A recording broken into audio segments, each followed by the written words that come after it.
Hello সবাইকে, সবার কী অবস্থা? আশা করি সবাই ভালোই আছেন। চলে এলাম নতুন আরেকটি ব্লগ নিয়ে। আমার আজকের ব্লগটি মূলত একটি মিনি ব্লগ।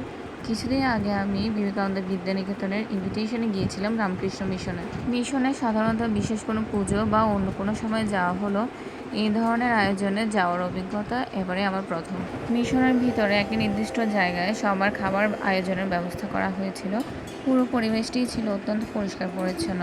প্রতিটি টেবিলের প্লেট সুন্দর করে সাজানো ছিল এবং প্রতিটি প্লেটে বিভিন্ন রকম ভাজি এবং মাস্টার্ড সস দিয়ে পরিবেশন করা হয়েছিল।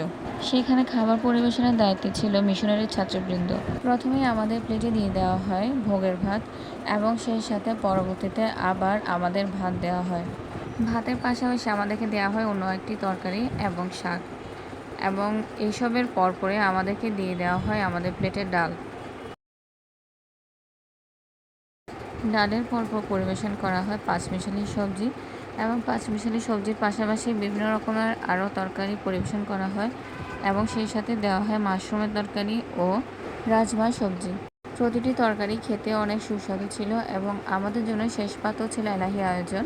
শেষ পাতে দিয়েছিল অম্বল এবং সেই সাথে ছিল পায়েস। আজকের ব্লগটি এ পর্যন্তই। যদি ভালো লেগে থাকে অবশ্যই লাইক, কমেন্ট এবং শেয়ার করবেন। ধন্যবাদ।